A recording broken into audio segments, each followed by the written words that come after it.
Good afternoon or good morning, everyone, and welcome to today's live presentation on the smart healthcare facilities. We are speaking to you from the beautiful tropical countries of Jamaica and Barbados, respectively. I am Shalini Jagnaring Azan, a technical consultant with the Pan American Health Organization / World Health Organization, and I will be the chair for today as well as one of the co-presenters. So today's topic is related to existing health infrastructure in developing countries, specifically the Caribbean region. The presentation will discuss the vulnerabilities of healthcare facilities to natural hazards and climate change, and provide a roadmap by example towards improving their resilience and overall sustainability. I've already introduced myself, Shalini, see the photo on that slide, and the next presenter is Mr. Tony Gibbs. He is a tech consultant on this project. He's especially knowledgeable in this area given his decades of experience. Mr. Gibbs received the UN ISDR Sasakawa Award for Disaster Reduction in 2007, and in 2012 he became the first person in the Caribbean to be elected a Fellow of the Royal Academy of Engineering. So introductions aside, we will get into the presentation. I'll briefly set the context of the risk exposure and level of vulnerability of the Caribbean. Those are the tiny islands in yellow on the map that you see there. The International Monetary Fund suggested that since the early 1960s, the Caribbean has experienced losses equivalent to about 1% of gross domestic product each year because of damages due to natural disasters. This average masks the devastating impact of individual events on single economies and countries in this region. For example, Hurricane Ivan in 2004 was responsible for an estimated $889 million of losses and 39 deaths in Grenada. It also costed $1.8 billion to the Cayman Islands. Hurricane Thomas in 2010 was responsible for damages amounting to $336 million, as well as 14 deaths in St. Lucia. And more recently, there was Hurricane Maria in 2017, which devastated Dominica. It resulted in 224% of its GDP in losses and 38 deaths. Hurricane Maria affected multiple countries, just Dominica is one of the worst. Now, this region's exposure to multiple hazards sets a specific contextual factor of increased vulnerability. Given that major settlements and critical infrastructure are predominantly located in low-lying coastal areas, they're subsequently threatened by extreme rainfall, damaging hurricanes, and storm surge events, as well as a rise in sea level due to climate change. These issues are compounded by the generally high running costs of the health sector. For instance, Brazil's hospitals account for more than 10% of the country's total commercial energy consumption. In the United States, healthcare buildings are the second most energy-intensive commercial buildings. In fact, hospitals use about twice as much total energy per square foot as traditional office space. And the National Health Service in England has calculated its annual carbon footprint at more than 18 million tons of carbon, which is about 25% of the total public sector emissions. In the Caribbean, we have some of the most expensive costs of electricity in the world. It's around 32 cents to 50 cents US per kilowatt hour. And if you compare this to the average global cost of about 14 cents per kilowatt hour or 19 cents per kilowatt hour in the UK, these for us are strong justification for the development of a project like the smart healthcare facilities. Now, Mr. Gibbs will speak to you a bit more about the natural hazards in this region. Over to you, Mr. Gibbs. Good morning, good afternoon, good evening, depending on where you are. And we have in the Caribbean an exciting life as structural engineers, because this is an area of multiple hazards. We have hurricane winds, storm surge, which is generated by the hurricane winds, wave action, which can occur with or without hurricanes, torrential rain, which can occur with or without hurricanes, earthquakes, tsunami, and volcanic activity. So this poses significant problems for structural engineers. As you sit down for starting a new project design, your first thoughts are not with gravity loads, but with the natural hazards of earthquakes and hurricanes. Here are some images, a series of images indicating graphically the incidence of some of the major natural hazards in the Caribbean. First, the hurricane winds. Typically, hurricanes are more frequent as you move from the equator northwards towards the Tropic of Cancer, but you can get devastating hurricanes even in the blue areas at the bottom of the screen. For example, Grenada, which is just at the border of the green and blue areas. They have had two major hurricanes in the past 15 years. In the case of hurricanes, we have excellent information on the wind speeds which we should be designing for as structural engineers. The two of the locations for this project are Jamaica and Belize, and those maps on the screen at the moment indicate the wind speeds with a 1700-year return period for those two countries. Four of the other countries in this project are in the Eastern Caribbean, and we do have the information for the hazards in the Eastern Caribbean as well. In particular, the wind hazards for the Windward and Leeward Islands are shown on that map. And all of these wind hazard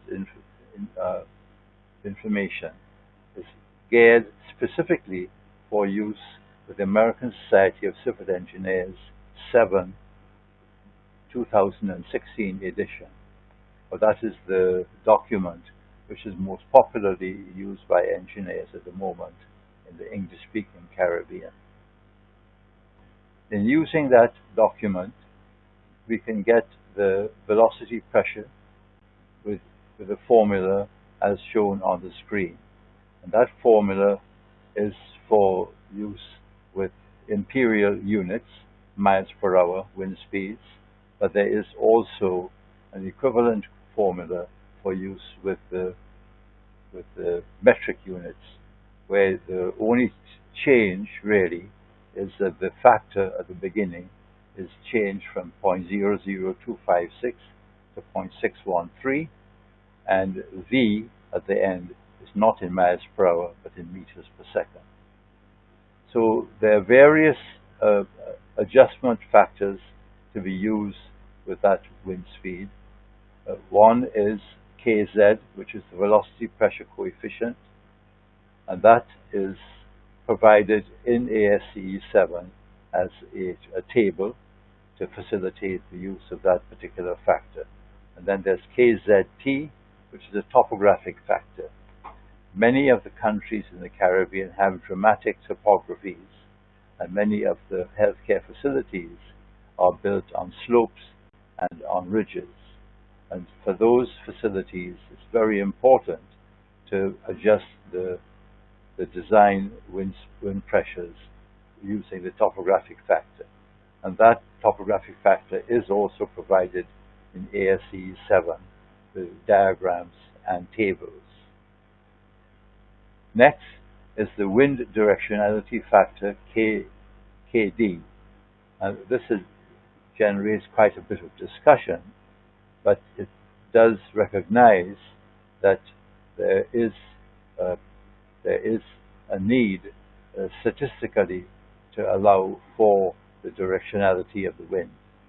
And here again, there's a table in ASCE 7 which provides the wind directionality factors for different shapes of buildings. Lastly, there's a ground elevation factor, and this factor takes into account that the density of the air does change with altitude of the location. The higher the altitude, the less dense is the air, and that does affect the wind pressures. So that's the formula, the basic formula for determining wind pressures in accordance with ASCE 7. In addition to the wind hazard maps, which I've shown earlier on, we also have to make an adjustment in the Caribbean for climate change. Now, this is a relatively new area of concern for structural engineers in the Caribbean, but it's becoming more important, and people are paying more attention to it. Fortunately, we do have scientific guidance on what we should do with our wind speeds based on historical data to allow for future climate change. In 2007, there was a project funded by the World Bank which led to the graph which you now see on your screen.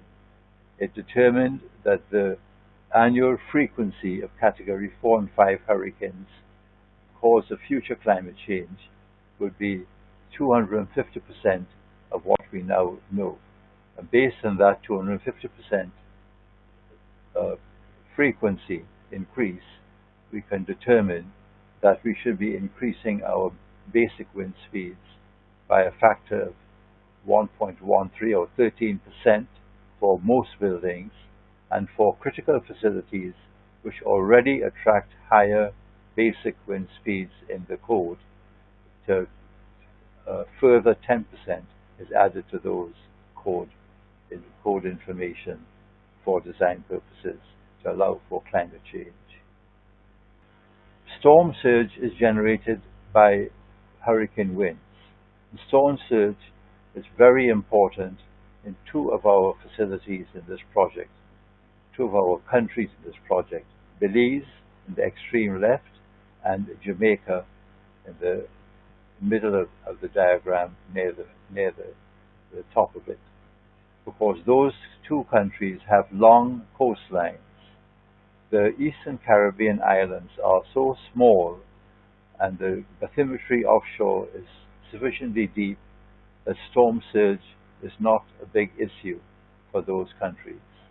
So Belize and Jamaica, storm surge is important. For the islands of the Eastern Caribbean, it's not so important. Wave heights, however, are important for those Eastern Caribbean islands, as indeed they are for all of the countries as part of this Smart Healthcare Facilities project. And then there's rainfall. We do get torrential rains during hurricanes, but our major rainfall events actually do not occur during hurricanes, but occur elsewhere at other times. On the right, you will see a map of Barbados, where I'm presently located. And on my birthday in 1970, on the 2nd of October 1970, we had a major torrential rain event, not accompanying a hurricane. And on that day, half a meter of rain fell on Barbados, and the map you see there gives the isoheads for different parts of the country for that event. In order to carry out rational stormwater drainage design, engineers require intensity, duration, frequency curves for rainfall for different locations. And this information regrettably is not commonly available throughout the countries for the Smart Healthcare Facilities project. There's an example of those IDF curves on the left of the diagram. Moving now to geological hazards, we have the major one being earthquakes. And earthquakes are generated in the Caribbean area by the juxtapositioning of the Caribbean plate with the North American, South American, and Cocos plates. In the Eastern Caribbean, we have a subduction zone which globally generates the largest earthquakes, and the Northern Caribbean, where Jamaica lies, we have strike-slip seismic motions. We do have very good information on the seismic hazard in the Eastern Caribbean and in Jamaica, but not such good information for Guyana and Belize, which are also part of this project. What you see there are the three maps of the seismic hazard in the Eastern Caribbean. The peak ground acceleration information is still used for some of our older standards, but the newer standards, the American Society of Civil Engineers 7, which is minimum design loads for buildings and other structures, we they use spectral accelerations at 0.2 seconds and 1 second. And that information is available for Jamaica and for the Eastern Caribbean. The edition of the ASCE 7 that we have to use, however, is the 2005 edition, because in order to use the later editions, 2010 and 2016, we also need risk-targeted, maximum considered earthquake ground motion response accelerations. And we don't have that risk-targeted information yet for the countries in the English-speaking Caribbean. So we are stuck with using the 2005 version of ASCE 7. And the formula there for the seismic phase share is simply V equal to CSW, where CS is the seismic response coefficient and W is the effective seismic weight. CS is obtained with the equation SDS over R over I. And SDS is the design spectral response acceleration parameter in the short period range, that's the 0.2 second range. And that's the information which was available on the previous, 2 slides previously. R is a response modification factor. And in ASCE 7, there are 3 pages of tables providing the R factors for different structural characteristics of buildings. The more favorable the characteristic, the higher the R value. The less favorable, the lower the R value. So the higher R value is going to lead to a smaller CS, and with less favorable structural systems, we have low R values, which will lead to higher CSs. I is the occupancy importance factor, which still applies in ASCE 705, and that is determined by how important the particular facility is. So the higher the importance factor, the higher the CS value. We also have tsunamis in the Caribbean. The Great Caribbean Tsunami was in fact generated by a European earthquake, the Lisbon earthquake of the 1st of November 1755, across the Atlantic at the speed of a passenger jet, arrived in the Caribbean 8 hours later and caused havoc in all of the islands and indeed on the eastern seaboard of the USA. More recently, we've had the loss of a couple of thousands of lives in Hispaniola, in the North Caribbean, by an earthquake, magnitude 8.1 earthquake in 1946. In the Eastern Caribbean, we expect tsunami actions from the Kikimjeni submarine volcano just north of Grenada in the southern part of the Grenadine chain of islands. And that's the map you see on the right-hand side of the screen, with the tsunami heights anticipated from an eruption of the Kikimjeni submarine volcano. We also have, throughout the Eastern Caribbean, all of our 4 islands in this project are volcanic. So we have Grenada in the south, St. Vincent further north, followed by St. Lucia, and then Dominica, which is between Martinique and Guadeloupe. Those 2 French departments are not in the project. And you would notice that Dominica has 9 named volcanic sites. Dominica is plagued with many volcanoes. So volcanic activity and the incidence of it is also a factor to be taken into account in the siting of healthcare facilities in those islands. Over and back over to you, Shalini. Thank you. So Given the exposure to these numerous hazards of our countries as described by Mr. Gibbs, which are exacerbated by the effects of climate change, of which we account for in wind speeds, for example, and driven by the need to ensure that our health infrastructure is sustainable and able to reliably provide healthcare services to people, the Smart Healthcare Facilities Initiative was born. The SMART concept marries both aspects of resilience and sustainability in what we call safe and green.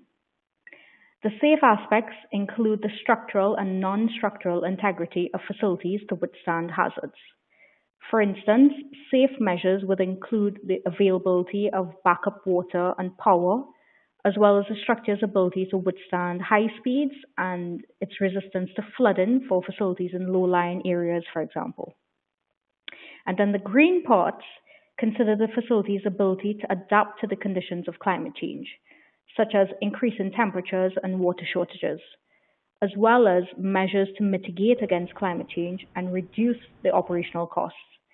For instance, by using renewable sources of energy and natural lighting.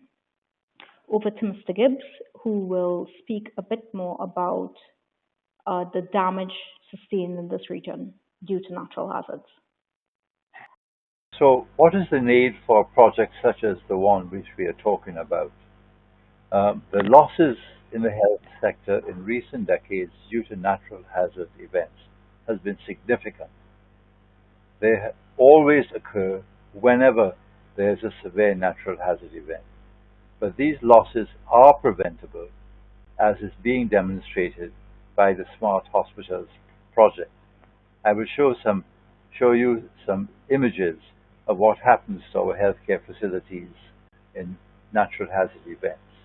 The first one there is in Montserrat, the Glendon Hospital in Montserrat, which is a small British territory, overseas territory, which was devastated by Hurricane Hugo in 1989, and the Glendon Hospital lost its roof covering.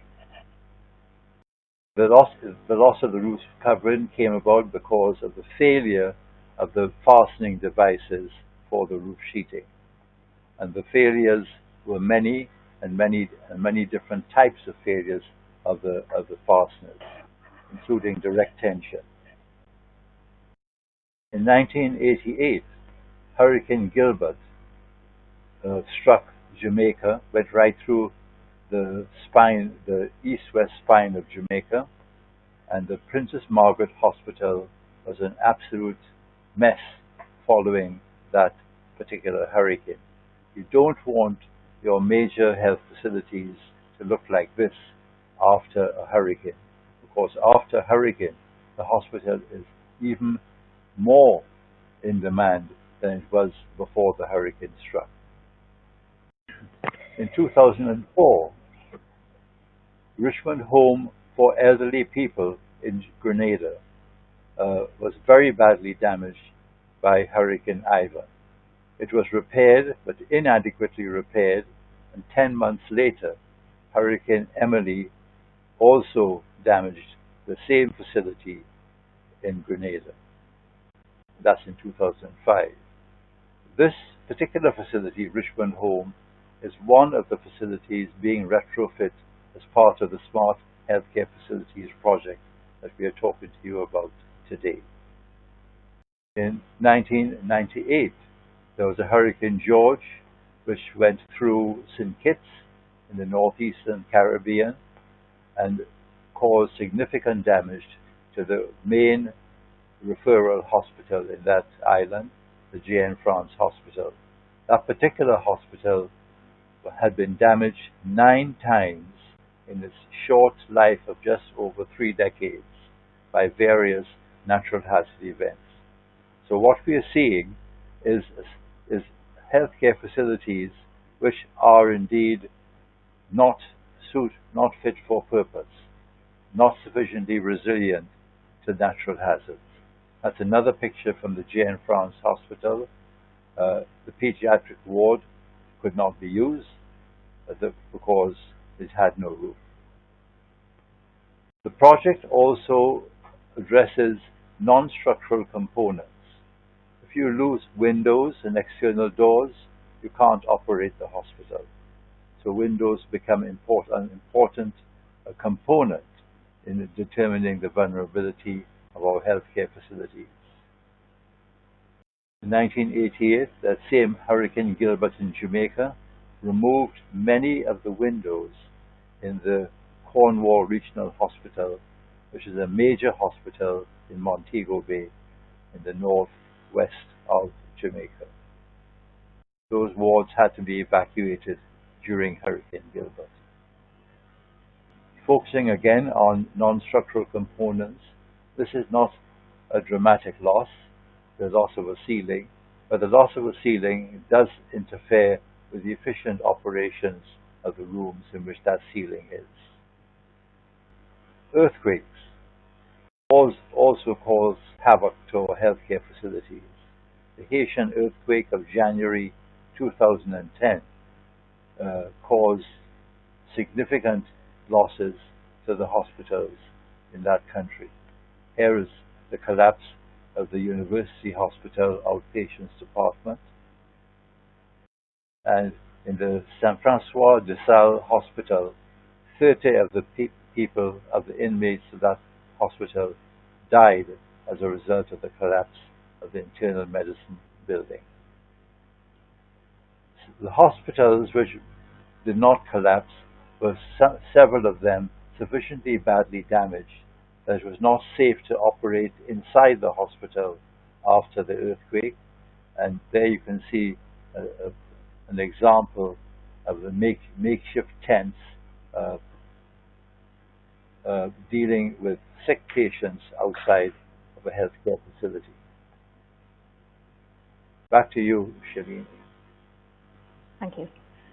Looking at these stark images of the extent of damage and failure of critical facilities shown by Mr. Gibbs, which occur frequently across so many of our countries, it's clear justification for our project.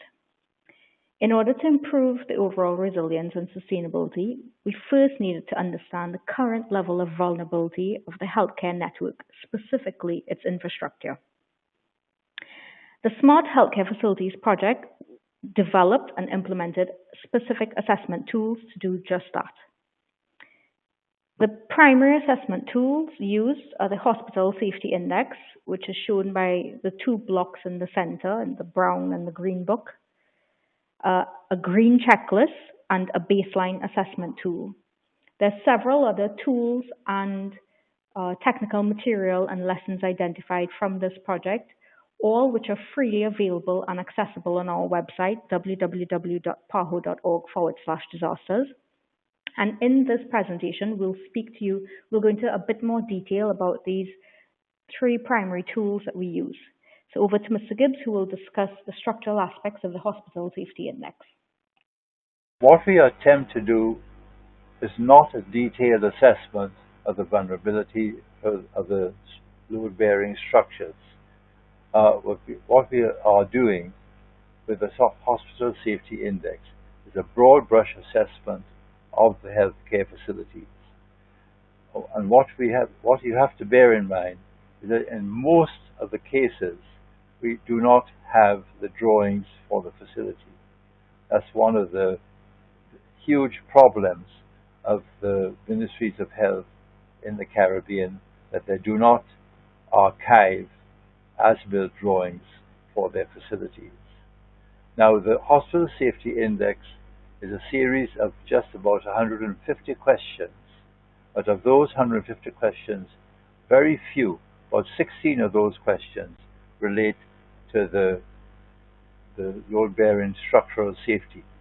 With so few questions, it's very important that significant judgment is required by the assessors, and therefore the assessors need to be knowledgeable and experienced structural engineers. And we don't always have such people doing the assessments regrettably. A major part of the assessment exercise focuses on the building concepts, because it is well known that building concepts have a major impact on the vulnerability of all buildings, especially during earthquakes. So the concepts are important in doing our assessments. Sometimes the apparent regularity in plan is not really regularity in action, because stiff elements such as lift shafts are not always located centrally in the building. We have irregularities in plan and irregularities in elevation. In some cases, the irregularities can be dealt with by cutting an irregular building into a series of regular shapes. This is easily done at the design stage and very difficult to do in a retrofitting exercise. Usually so difficult as it's not really attempted.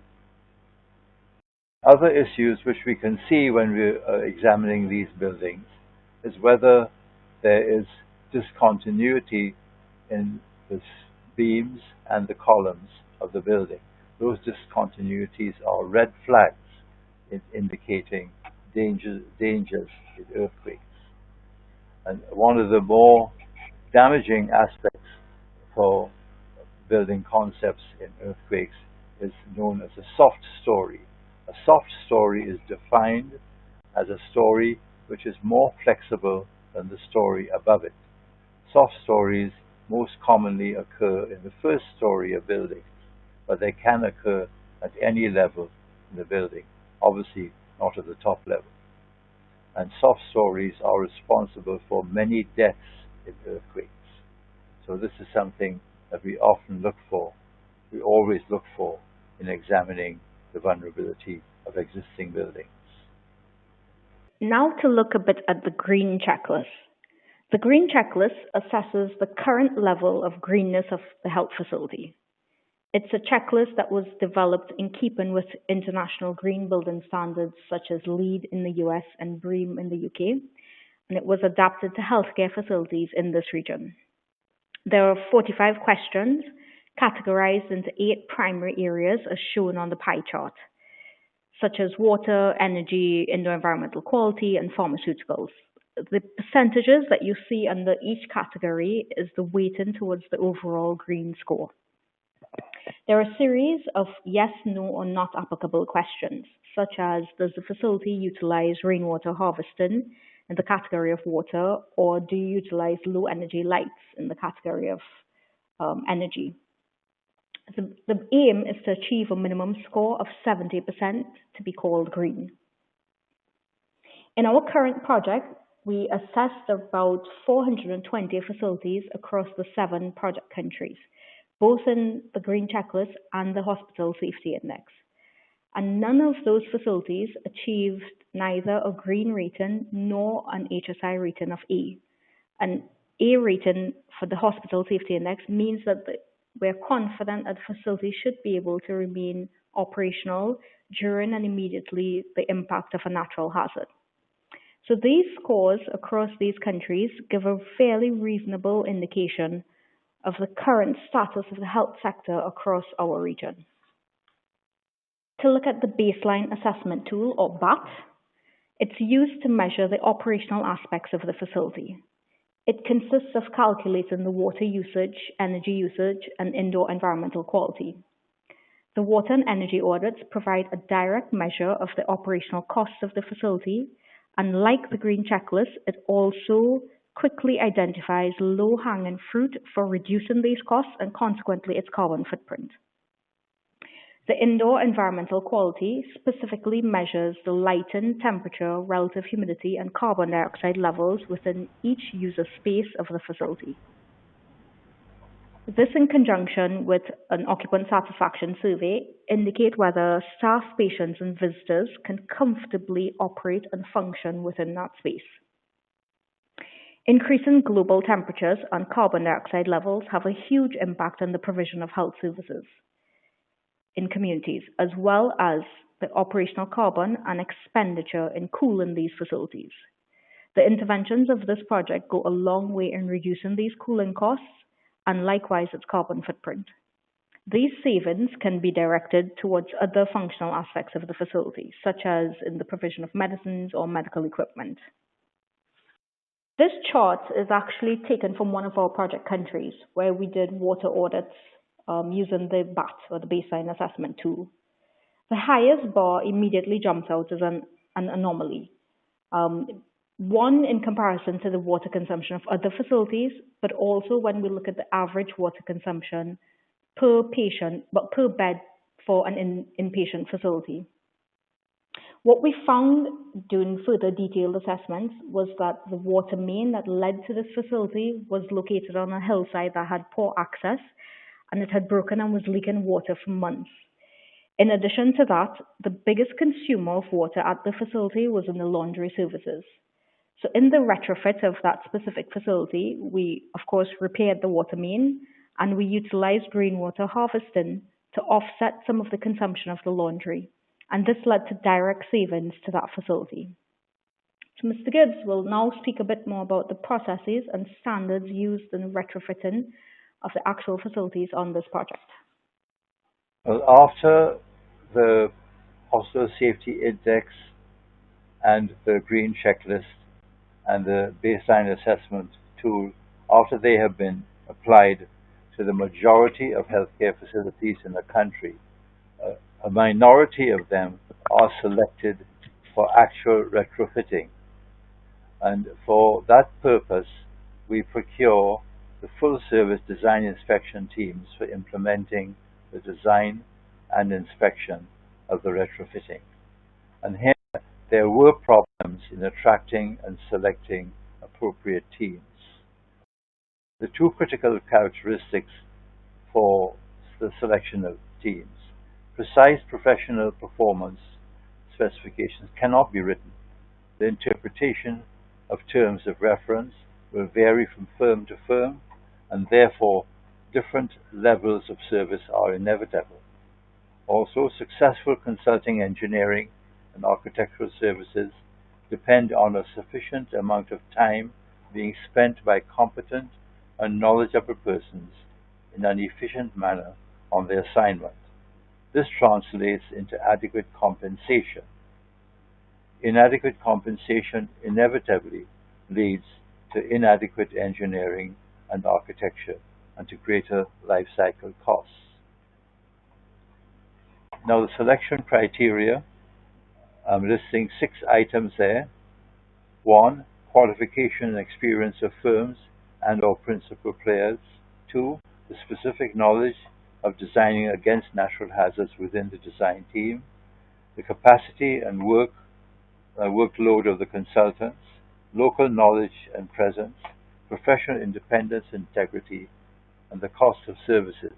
Regrettably, it's the cost of services that often dominates the decision making for the selection of design teams. We also, as part of the project, carry out a degree of training and sensitizing of the construction contractors who are intending to tender for the works in the 7 countries.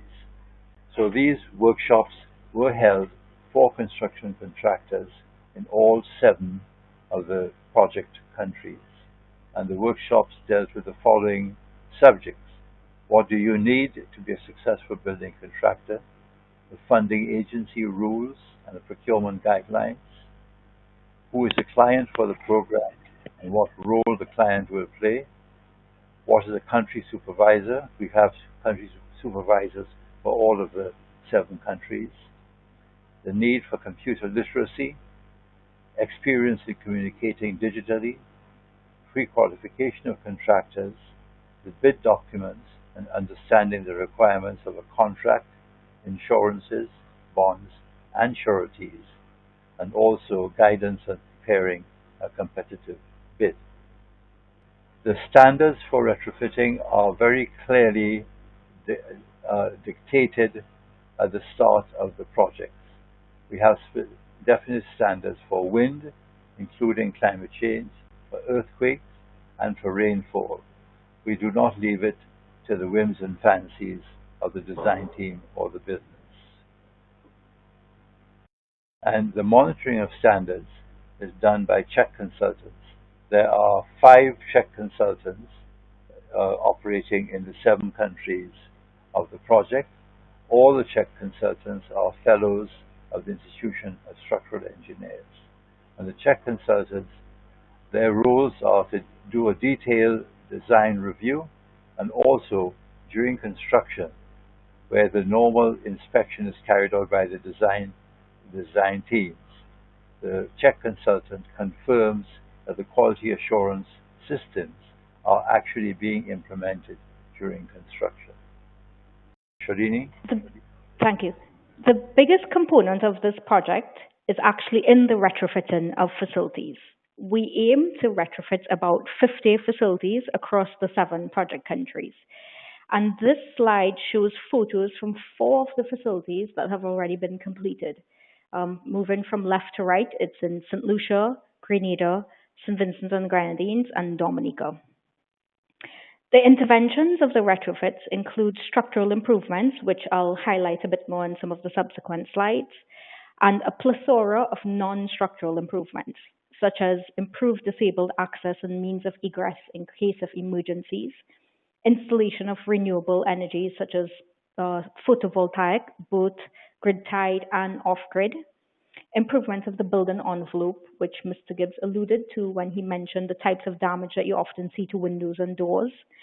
And surprisingly, about 30% of the cost of the retrofits across many of the facilities are in upgrades to the electrical system as well as the mechanical system.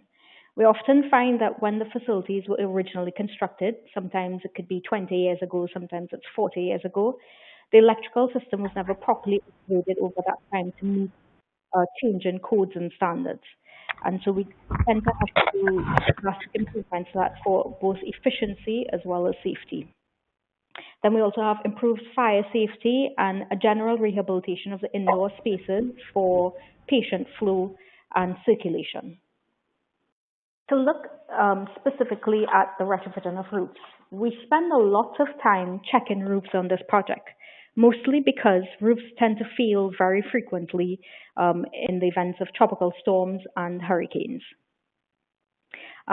We check everything. We check everything from the primary support structure, such as the rafters and the purlins, down to the roof sheet thickness and the roofing screw spacings. All connections need to be properly secured to resist uplift, which is often the governing load case in the case of high winds. For example, on the slide on the bottom right-hand corner, that's a photo of an existing roof of a hospital that's going to be retrofitted or in the process of being retrofitted currently. The structure seems fine under gravity loads because you have these vertical timber supports that's supporting this, this transmission beam. But the problem is when you have load reversal, it's likely going to fail because the vertical members aren't strapped to the reinforced concrete roof. To look at more photos of current and ongoing retrofits, some roofs, when we do assessments of them, we find that the members were either undersized to carry the design loads and now including climate change factors for wind speeds, but also sometimes there's extensive damage due to termites or water degradation. And so we have to replace the entire roof. Frequently as well, when we go in to start doing these works, we find that the support structure, which is often concrete, reinforced concrete or blocks, tend to be under reinforced or sometimes not reinforced. So in this case, we had to install reinforced concrete ring beams as well as stiffeners to support and to tie the structure together. Now, please note that the roof is under construction, so hurricane straps are yet to be installed at every single connection point. Looking at the hurricane windows and shutters, this goes a long way in improving the facility's ability to remain functional given certain hazards. In terms of making the envelope resilient, we would tend to either replace the existing windows and doors with those that are hurricane rated, or we would install hurricane shutters over the existing. In the Caribbean, we would advocate for the Notice of Acceptance, or NOA, to the Miami-Dade County standards. Miami-Dade is a part of the Florida Building Code, which is applicable to hurricane-prone zones. And we use this because the wind speeds they use for testing their hurricane rating is comparable to the wind speeds that we experience here in the Caribbean. Some of the important lessons that we learned in executing this project is in the need to check that the existing structure is actually in keeping with the manufacturer's specifications for anchoring either shutters or hurricane rated windows and doors to that structure. So you would see the photo on the left, there are these grey bands above and below the existing windows.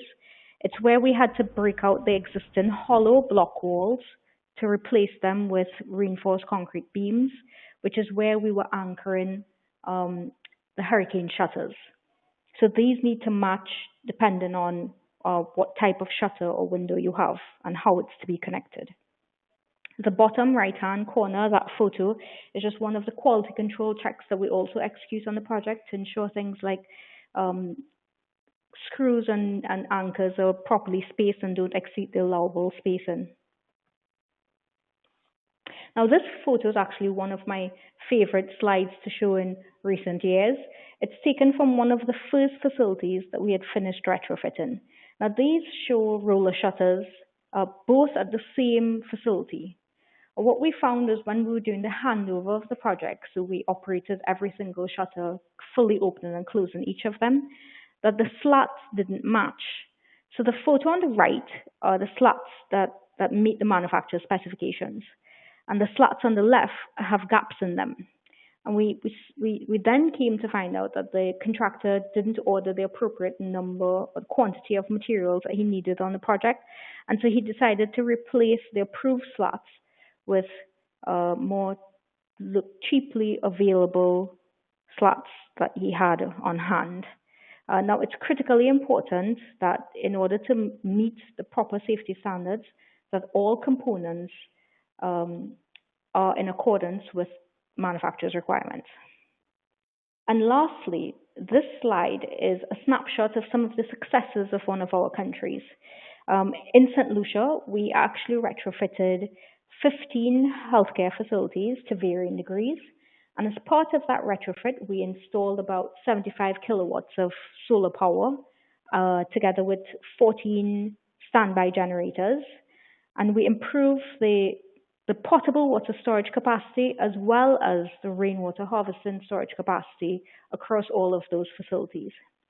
These retrofits are hugely beneficial, not only in reducing the operational costs and carbon, but also in improving the resilience and sustainability of the healthcare network for that entire country. Well, how would we measure the success of this project? One of the ways is to determine what effect it has had on the development of the construction industry in the region. And what we find is that design teams have had improvements in the quality of their work. They now have a better understanding of the design process and improved knowledge of the natural hazard design standards, which are appropriate for the region. As far as the builders are concerned, there have been improvements in contract administration. And as far as the ministries of health are concerned, they are now using the processes for this project as a guidance for safe and green design issues in other projects which are funded by other agencies. So there has been, there has already been, and there will be in the future, a legacy of this particular project. Thank you. So that brings us to the end of our presentation, and now we will take a couple questions. The first question actually came in from Clemens, where he said, you mentioned quite some challenges already in your presentation, but what would be the top 3 challenges in design and construction in this project? So would you like to go first, Mr. Gibbs? I think as far as the design is concerned, one of the challenges is getting suitable design teams on board. we've had a lot of problems in several of the countries with design teams. And this comes about, I believe, because of time-honored procurement processes being used not only by the Pan American Health Organization, but also by the World Bank, the Inter-American Development Bank, the European Union, and all of these international financial institutions. There really needs to be some adjustment to those processes so that we attract and actually select better quality design teams. Okay, I can also mention some of the challenges that we found was in contractors. Uh, what we discovered in working with them is that often they didn't have the right sort of experience and systems in place for submitting technical cut sheets for approvals. They tend to find that the paperwork requirements that we had on this project tend to be quite onerous. Um, really, the only thing we would tend to ask for during a retrofit were for cut sheets. You do have to give an updated program monthly and a very simple monthly progress report, but cut sheets tended to be quite difficult in obtaining in a timely manner so that we weren't experiencing delays on the project. All right. Now for another question that came in from Joyce, and it's related to wind design, Mr. Gibbs. Um, Overhangs are quite good for sustainability because it tends to take direct solar radiation off of the building, and it also provides an outdoor space for users of the facility to be able to either congregate or wait or do these things. So the question is, how do we design comfortably for overhangs, given the wind hazard that we have in this region? You can have as long as hang as you need for other purposes. It's only a matter of arithmetic, really. You have to analyze the structure and detail it so that it can accommodate the loads which come from the long overhangs. There's nothing wrong with long overhangs. There's something wrong with long overhangs which are not consciously engineered. Yes, this may be something that we would have to look at and clearly bring across in our message, probably during our hospital safety index training. Because as part of this, we heard that one of the governments in one of the project countries, subsequent to our HSI, where we would speak about getting relatively low ratings because of large overhangs, that they've now advocated for short to no overhangs if possible. So it's something that we can probably look at again in future. Now, there's another question that came in. The question came from Chris, where he asked, would it be better to have a central design team that covered the entire region? Would you like to try to answer that first? For me? Yes. No, I don't. I don't agree. There are in the Commonwealth Caribbean several competent design teams. The problem we have had on this project is how do we attract them? And even when we have attracted them to the extent that they submit proposals, the decision on which team is selected is too often based largely on the cost. So the easiest aspect of the procurement process for everyone to understand is cost, and this tends to dominate the decision as to which design team should be used. I don't agree that one design team should have been used for all 7 countries. I do agree that we should look more carefully at how we procure consulting services for projects of this nature. Okay. We have another question. First question from Mustafa. He asked, what could be the main challenges of using prefabrication in your smart hospitals project? For example, would it be hazards or materials or both? I, But I, the I would, Yes, Mr. Gibbs. You go ahead. Go ahead. Go ahead, Okay, Shadeen. first I'd like to say that in Dominica, where Hurricane Maria impacted in 2017, they were doing housing projects that were using prefabricated panels. And although the development was under construction before the hurricane hit, most of the panels collapsed. And upon further inspection, a detailed forensic analysis wasn't done, but just observations and visual inspections of it. We found that the connections didn't seem to be appropriate or robust enough to withstand the loads and to tie the structure together. I think another reason why we tend to not use prefabricated panels or prefabricated materials as much would be because of availability and cost. Um, Part of the sustainability aspect of the project is to try to use materials that are locally available first and certainly regionally available and what the local capacity of contractors and expertise, what they're most comfortable with using. Mr. Gibbs, would you like to add to that? Well, specifically with respect to a retrofitting project, which is what this is, we're not building new facilities, so the opportunity for prefabrication is much less. We are retrofitting existing buildings. A question came in from Luigi. He said, a very comprehensive presentation as always, Mr. Gibbs. And he had a question about the retrofitting. He said, have you considered the possibility of using off-site modular construction? And do you think it's feasible for future applications? Well, again, this applies to new construction, not to a retrofitting project. Off-site modular construction has associated with it the cost of logistics, transport, of getting these modules to the site. I remember back in the late 1960s, early 1970s, the Holiday Inns wanted to use off-site modular construction for their bedrooms for hotels throughout the Caribbean.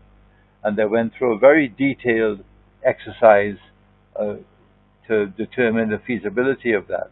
And they determined that it just was not feasible from a financial standpoint for them to use that system, which they were at that time commonly using in Canada itself. All right. There's one final question from Chris Stewart, where he asks, to assist with the design, would building information management tools be implemented, say to avoid clashes or to provide a more beneficial solution? You want to take it, Shirley? Well, what I can say is building information management, then we would have to find design teams who were experienced and had the accessibility to use building information management. And in many of these countries that we're working in, I don't know that there are any companies that actually use BIM in their day-to-day projects. There are some in some of the larger countries who aren't working on this project, but I think it's a bit outside of the reach of the current capacity that we have at the moment. So I think one of the problems in this part of the world is a proliferation of very small practices, and the BIM is an expensive tool to be installed for a company. And it does require a significant throughput of work to pay for itself. And with very small practices, they just don't have the financial capability of installing BIM to a large extent.